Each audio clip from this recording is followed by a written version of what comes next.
আসসালামু আলাইকুম। Hello everyone, welcome back to my channel. This is Marjia daily blog থেকে বলছি। কেমন আছেন সবাই? আশা করি সবাই ভালো আছেন। আমিও আল্লাহর রহমতে অনেক ভালো আছি। তো প্রতিদিনের মতো আজকেও একটি ডেলি ব্লগ নিয়ে হাজির হয়ে গেলাম। তো আজকে ডেলি ব্লগে ছিল ইফতার, তারপরে সেহেরি। তো এই মিলিয়েই আজকে ডেলি ব্লগটা শুরু করেছি। তো আজকে সেহরিতে রান্না করেছিলাম অনেক কিছু, তারপরে ইফতারি বানিয়েছি অনেক কিছু। তো সব কিছু মিলিয়ে অনেক ব্যস্ততম একটা দিন কেটেছে। রোজা মানেই ব্যস্ততম দিন, অনেক মজার মজার খাবার দাবার, ইফতারি।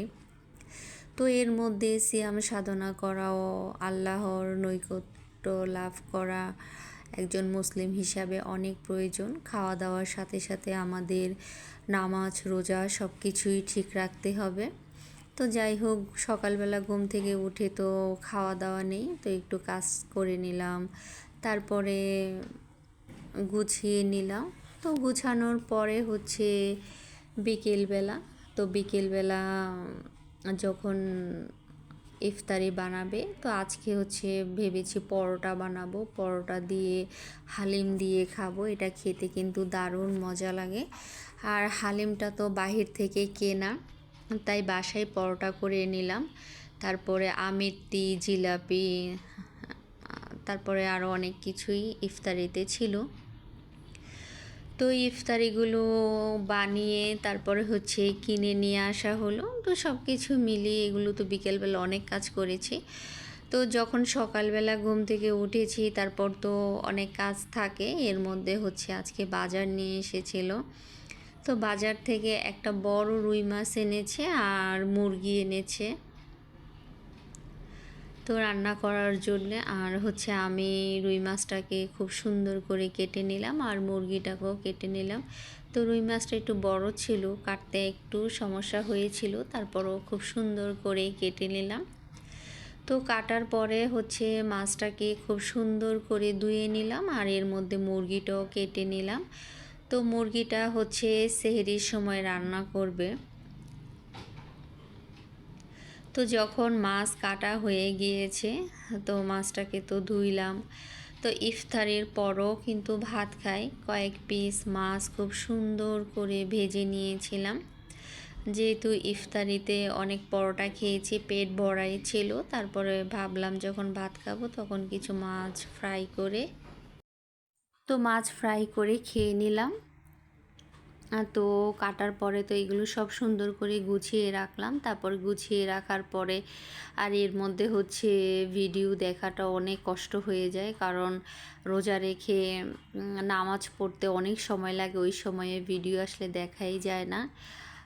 দিনের বেলা যাও একটু ভিডিও দেখা যায়, রাতে সন্ধ্যার পরে তো একদমই পসিবল হয় না, কারণ মাগরিবের ইফতার করার পর মাগরিবের নামাজ পড়ে নিজস্ব কিছু কাজ থাকে, তারপরে আবার তারাবি পড়তে হয়। তো এগুলোতে আসলে ভিডিও দেখা সন্ধ্যার পরে খুবই কষ্ট হয়ে যায়।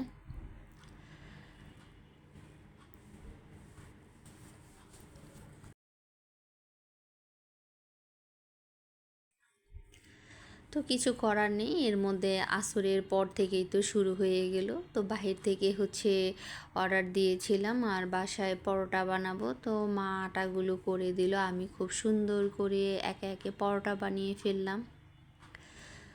তো আর বাহির থেকে হচ্ছে গিয়ে গ্রিল নিয়ে এসেছিল, আমি আর আমার ভাই খাবো।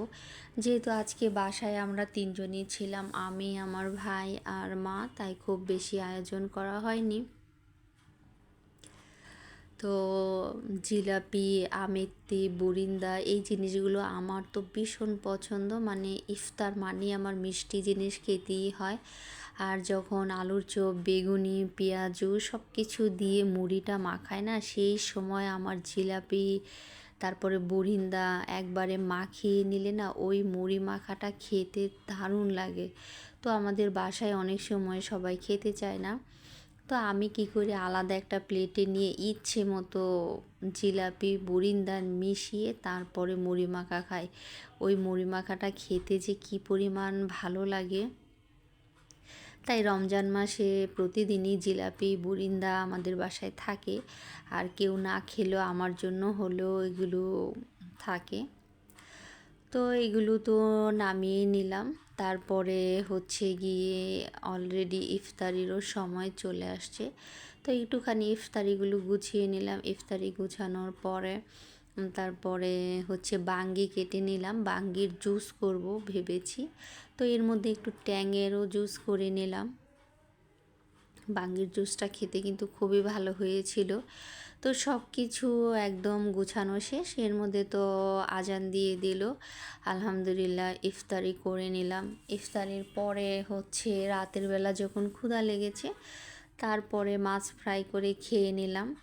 তো খাওয়া দাওয়ার পরে ভোর রাতে রান্না তো আর হয়নি, তো রাতের বেলায় মা রান্না করে আর কি। প্রতিদিন সেহেরি খাবারের যে রান্নাটা, সেটা আমাদের বাসায় রাতে 11টার দিকে বা 10টার দিকে মা বসিয়ে দেয়, তখনই রান্না হয়। মাঝে মাঝে আমিও এখন রান্না করে ফেলি। তো ভোর রাতের জন্য মুরগিটা বসিয়ে দিল, মাই রান্না করলো, আমি একটুখানি ভিডিও করে নিলাম। তারপর ডিম বোনা করলো, ডাল রান্না করলো। তো সব কিছু মিলিয়ে রান্না করতে করতে তো অলরেডি 12:30, 12টা না 12:30টার মতো বেজে গিয়েছিল। তো সব কিছু গুছিয়ে শুয়ে পড়লাম। তো ঘুমাতে ঘুমাতেই দেখি সেহরির জন্য ডাকাডাকি শুরু করেছে। তো কি আর করা, আবার উঠে গেলাম। তো ওঠার পরে তো আলহামদুলিল্লাহ সেহরিটাও করে নিলাম। তো রমজানের মধ্যে ঘুম একটু কমই হয়, কারণ মানে কোনো রাতের বেলা ওইভাবে ঘুমানো যায় না। আবার ভোর রাতের পরেও যে খুব ভালো একটা ঘুম হয় তাও কিন্তু না। সব কিছু মিলিয়ে ঘুমটা একটু কমই হয়। আর এর মধ্যে হচ্ছে সকালবেলা কাজ না থাকলেও বিকেলবেলা ইফতারি আয়োজন করতে করতে অনেকটা সময় চলে যায়। তো যাই হোক, আল্লাহ যেন এই রোজার ওসিলায় সবাইকে মাফ করে দেয়, সেই সাথে যেন আল্লাহ আমাকেও মাফ করে দেয়। সবাই সবার জন্য দোয়া করবেন। যখন সবাই সবার জন্য দোয়া করবেন, তখন আমার জন্য একটু দোয়া করবেন, আমার ফ্যামিলির জন্য একটু দোয়া করবেন, যাতে আল্লাহ সবাইকে ভালো রাখেন, সুস্থ রাখেন। আর আমিও সবার জন্য দোয়া করি যেন আল্লাহ সবাইকে ভালো রাখেন, সুস্থ রাখেন। তো আমরা তো অনেক পাপী বান্দা, আল্লাহ যেন কোনো নেককার বান্দার উসিলায় আমাদেরকেও ক্ষমা করে দেন, সেই দোয়াই আল্লাহর কাছে করি।